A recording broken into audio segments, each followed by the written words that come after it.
శ్రీమాత్రే నమ. జయ గురు దత్తాత్రేయ నమ. ఈ వీడియోలో మనం మిథున రాశి వారికి ఫిబ్రవరి 16 నుంచి 28 మధ్యలో జరగబోయే పక్ష ఫలితాలు పరిశీలిద్దాం.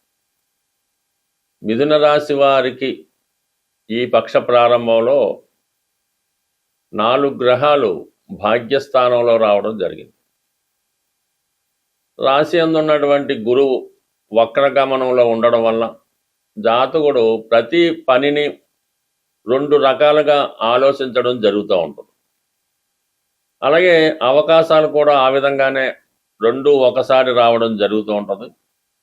ఏది సరిగ్గా నిర్ణయించుకోలేకపోవడం వల్ల వచ్చిన అవకాశాలు కూడా అలాగా కాలయాపన వల్ల దూరం అవుతూ ఉంటాయి. అందువల్ల ఏంటంటే మరి జాతకుడు ఏదైనా అవకాశం వచ్చినప్పుడు తర్వాత ఇంకొక అవకాశం వస్తుందని ఆలోచించకుండా జాగ్రత్తగా నిర్ణయం తీసుకుంటే కొన్నాళ్ళ తర్వాత అదే మీరు కోరుకున్న విధంగా ఇంప్రూవ్ చేసుకోవచ్చు. అందువల్ల ఏంటంటే జాతకుడు ఈ సమయంలో ఏదైనా నిర్ణయం తొందరగా తీసుకుంటేనే వచ్చిన అవకాశం మీకు రావడం జరుగుతుంది. ప్రధానంగా మీకు ఈ పక్షంలో ఉద్యోగానికి సంబంధించినటువంటి ఒక గొప్ప అవకాశం రావడం జరుగుతూ ఉంటుంది. అది మీరు ఏ విధంగా ఉపయోగించుకుంటారన్నది మీ విజ్ఞతను బట్టి ఆధారపడి ఉంటుంది. కానీ కొత్త ఉద్యోగ అవకాశం మాత్రం 100% రావడం జరుగుతుంది. అలాగే వివాహ సంబంధించిన విషయాల్లో ఎవరైతే పెళ్లి ప్రయత్నాలు చేస్తున్నారో వారు ఇంచుమించుగా మరి ఇప్పుడు మీరు తీసుకునే నిర్ణయం గతంలో వచ్చినటువంటి సంబంధాన్ని ఫిక్స్ చేసుకోవడం కానీ లేదంటే కొత్తగా రావడం కానీ మొత్తం మీద పెళ్లి సంబంధాలు కూడా మీకు ఈ పక్షం నుంచి శుక్రమౌర్యం కూడా వెళ్ళిపోయింది. కాబట్టి ఈ రాబోయే 15 రోజుల్లో వివాహానికి సంబంధించినటువంటి ఏ ప్రయత్నం అయినా 100% నెరవేరుతూ ఉంది. అయితే ఒకే మాట మీద నిలబడిసి ఉంటుంది. డ్యూయల్ మెంటాలిటీగా రాత్రి ఒకటి ఆలోచించి పొద్దున్న ఒకటి ఆలోచిస్తే మాత్రం కంప్లీట్గా మీకు ఇబ్బంది కలుగుతూ ఉంటుంది. అయితే ఇంకా స్థిరాస్తి సంబంధించిన విషయాల్లోనూ అన్నదమ్ములతో ఉన్నటువంటి వ్యవహారాలు ఏవైనా డిస్ప్యూట్స్ చికాకులు ఉన్నా స్థిరాస్తి సంబంధించిన ప్రాబ్లమ్స్ గొడవలు లాంటివి ఉన్నా కొద్ది రోజుల పాటు అవి వాయిదా వేసుకోవడం మంచిది. ప్రస్తుతం అష్టమ స్థానంలో సంచరిస్తున్నటువంటి కుజుడు ప్రమాదం అంచున ఉన్నట్టు కనబడుతూ ఉంటుంది. అందువల్ల ఏంటంటే కొన్ని డిస్ప్యూట్గా ఉన్నటువంటి విషయాల జోలికి వెళ్లకుండా కొంతకాలం పాటు దాన్ని వాయిదా వేయడం వల్ల దానికి అవే సర్దుబాటు అవ్వడం జరుగుతూ ఉంటుంది. అలాగే ఫర్ ది సేమ్ టైం ఎప్పుడో జరిగిపోయిన విషయాలు తవ్వి బయటికి తీసి అనవసరంగా కోపాన్ని ఈర్ష్యని పగని పెంచుకోకుండా జరిగిపోయిన పక్కన పెట్టడం మంచిది. ఎంత శత్రువుతోనైనా మీరు స్నేహంగా మెలిగితేనే మీకు అనుకూలంగా ఉండే అవకాశం ఉంటుంది. వాళ్ళ నుంచి కూడా మీరు ప్రోత్సాహాన్ని పొందవచ్చు. కాబట్టి సాధ్యమైనంత వరకు ఈ 15 రోజులు కూడా మిత్రులతో కానీ అన్నదమ్ములతో కానీ అలాగే మీరు ఉద్యోగం చేస్తున్నటువంటి కొలీగ్స్తో కానీ ఎటువంటి డిస్ప్యూట్స్ కానీ ఎటువంటి అభిప్రాయ భేదాలు కానీ లేకుండా చూసుకోవడం మంచిది. ప్రధానంగా స్త్రీలు ఈ విషయంలో భర్త గారితో కానీ భర్త తరపు బంధువులతో కానీ అలాగే మీకు ఉన్నటువంటి ఫ్రెండ్ సర్కిల్ ఏదన్నా ఉంటే వాళ్ళతో కూడా కొద్దిగా సామరస్యంగా వ్యవహరించడం మంచిది. వాళ్ళు మిమ్మల్ని ఏదో విధంగా ఉద్రేగానికో కోపానికో ప్రేరేపించే విధంగా మిమ్మల్ని ప్రేరేపించవచ్చు. అందువలన సాధ్యమైనంత వరకు మరి మీకు ఎవరైనా స్నేహితులు లాంటి వాళ్ళు ఎవరైనా ఉంటే వాళ్ళని సాధ్యమైనంత వరకు ఈ సమయంలో దూరం పెట్టడం మంచిది. ఇక మనం 9వ స్థానంలోకి వచ్చినటువంటి సూర్య భగవానుడు కంపల్సరిగా ఒక దూర ప్రాంత ప్రయాణానికి కావలసినటువంటి అవకాశాలు కల్పించడం జరుగుతూ ఉంటుంది. అది ఉద్యోగ పని మీద అవ్వచ్చు, లేదంటే మీ కుటుంబంలో ఎవరికైనా తండ్రి గారికి ఏదైనా మీ దగ్గర బంధువులకో అనారోగ్య కారణం వల్ల వాళ్ళని పరామర్శించడానికి వెళ్ళవలసి రావచ్చు. మొత్తం మీద ఒక లాంగ్ జర్నీ చేయవలసి ఉంటుంది. దాని తర్వాత ఏంటంటే కొంత ధన వ్యయం కూడా జరుగుతూ ఉంటుంది.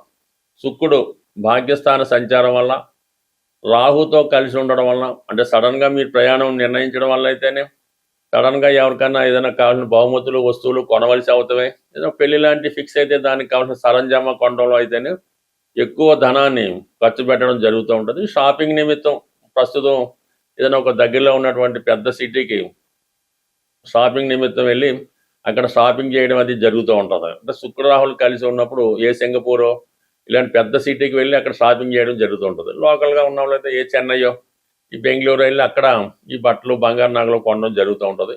ఆ విధంగా మీ యొక్క ఎక్కువ స్థాయి పెంచుకునే విధంగా ఎక్కువ విలాసవంతమైనటువంటి ఖరీదైన వస్తువులు కొనడం అది జరుగుతూ ఉంటుంది. బట్ ఏదైనా మిథున రాశి వారికి కొన్ని కొత్త అవకాశాలు ఈ సమయంలో రావడం జరుగుతుంటుంది. ఎటువంటి ఇబ్బంది అయినా కూడా ఏం భయపడక్కర్లేదు. లగ్నంలో రాశి యందు గురు సంచారం వల్ల కంప్లీట్గా మీకు వచ్చినటువంటి ప్రతి సమస్య కూడా దానికదే సాల్వ్ అవడం జరుగుతుంటుంది. కొద్దిగా ఓర్పుగా సహనంగా ఆలోచించి నిర్ణయాలు తీసుకుంటే ఈ రాబోయే పక్షంలో కంప్లీట్గా మీరు ఒక పుణ్యక్షేత్రాన్ని దర్శించడం కానీ, ఒక శుభకార్యం చేయడం కానీ, ఉద్యోగపరంగా మీకు కొన్ని కొత్త మార్పులు అవకాశాలు రావడం కానీ జరిగే అవకాశం ఉంటుంది. ఎవరికైనా సరే ఇప్పుడు ఉన్నటువంటి స్థితిలో వ్యాపారం చాలా బాగా జరిగి సడన్గా ఆగిపోయి రొటేషన్ ఆగిపోయినా, గృహంలో ముఖ్యంగా ఇంట్లో వివాహాలు జరగకుండా, మరి మగపిల్లలు సరైనటువంటి సెటిల్మెంట్ లేకుండా ఆ కుటుంబం అశాంతితో ఉన్నప్పుడు మొత్తం మీద ఆర్థికపరమైన సమస్యల సాల్వేషన్కి, వ్యాపారంలో అభివృద్ధికి, అలాగే శుభకార్యాలు తొందరగా జరగడానికి ఒక గొప్ప పరిహారం అన్నది చెప్పడం జరిగింది. అది శాస్త్ర గ్రంథాల్లో పెద్దలు చెప్పడం వల్ల అనుభవజ్ఞులంటి సలహా మేరకే ఈ యొక్క ప్రయోగం మీకు చెప్పడం జరుగుతుంది. దీన్ని ప్రాక్టికల్గా అమలు చేయడం వల్ల కూడా చాలామంది చాలా తొందరగా సక్సెస్ అవ్వడం జరుగుతూ ఉంటుంది. ఇప్పుడు ప్రధానంగా అందరూ కూడా ఈ పటిక అన్నది బయట కట్టడం కానీ, ఇంట్లో పెట్టుకోవడం కానీ, పటికని పూజించడం కానీ జరుగుతుంది. అంటే దాన్ని ఇంగ్లీష్లో లైమ్ అంటారు. అది వాటర్ ప్యూరిఫికేషన్ కోసం గతంలో వాటర్లో కలుపుతుండేవారు. ఇప్పుడు విరివిగా అన్ని పూజా స్టోర్స్లో కూడా దొరుకుతుంది. ఇది ప్రధానంగా పటిక. అంటే పటిక అన్నది అక్కడ ఉన్నటువంటి నెగిటివ్ ఎనర్జీ, ఏ రకమైనటువంటి నెగిటివ్ ఎనర్జీ అన్నా దాన్ని రిమూవ్ చేయడం జరుగుతూ ఉంటుంది. అందుకని ఈ సమయంలో మీరు పటికని ప్రధానంగా తీసుకోవాల్సి ఉంటుంది. అయితే ఒక 300 గ్రాములు, అంటే ఎక్కువైనా తక్కువైనా పర్లేదు, ఒక 3 ఈ పటిక ముక్కలు తీసుకోవడం జరుగుతుంది. అలాగే ఎరుపు క్లాత్, ఆకుపచ్చ రంగు క్లాత్, పసుపు రంగు క్లాత్, అంటే 3 రంగులు విడివిడిగా ఒక పాకెట్ సైజు, హ్యాండ్ కర్చీఫ్ సైజులో ఉంటే సరిపోతుంది.